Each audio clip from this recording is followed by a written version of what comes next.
I'm here tonight.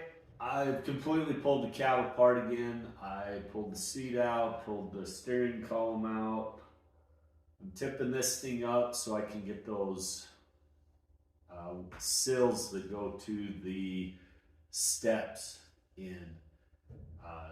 Just because it looked pretty miserable to lay on your back and put in those screws up in, getting everything to line up.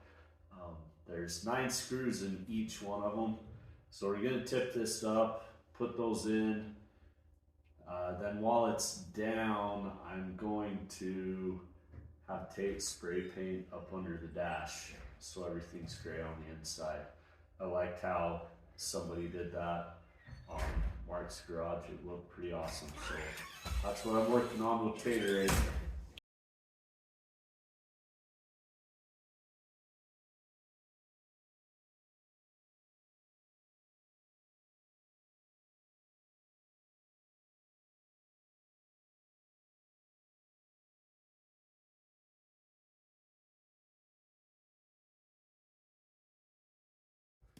Okay, so we got our pieces for here.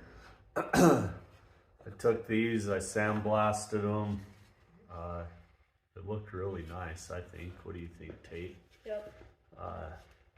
Got some new glass beads for a sandblaster, and they work pretty dang good. And then these, they're cut a little bit long from LMC. They're shipped folded up like this, 2 of them, and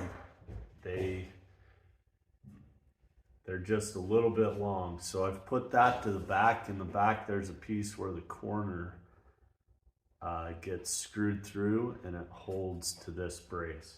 So Tater and I will put this one on.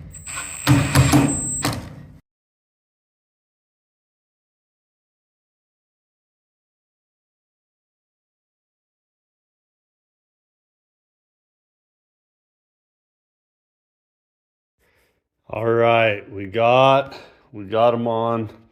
I'll tell you, that part right here is a pain in the butt because it pinches these 2 pieces together. I had to I hope I didn't mess anything up too bad, but I banged that down. That hole wouldn't line up. And then I'm looking at where I did my undercoating.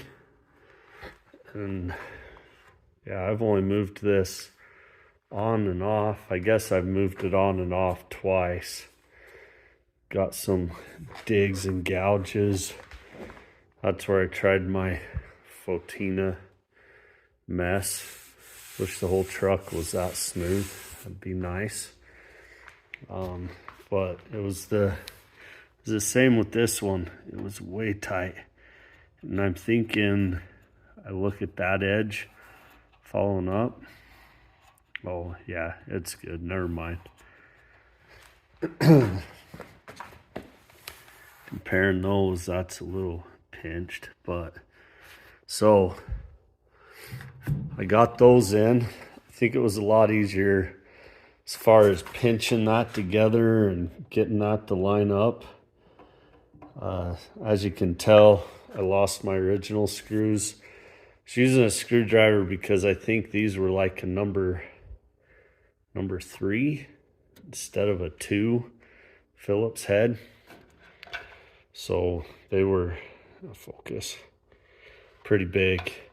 And I took my hinges, sandblasted them. Now these things were, you saw my dent from this springing. I wish you could see it, but can you see the twist in that? Do I need to straighten that out? Is that something that happened when the door sprung? Let me know. Again, thanks again for watching. I really appreciate all the subscribers, everybody that watches this. I hope it's helpful a little bit. Getting these sills on here. It is quite a bit easier when it's flipped upside down, I believe. Maybe when Mark's channel when Mark's garage puts his on, we can verify which way is easier.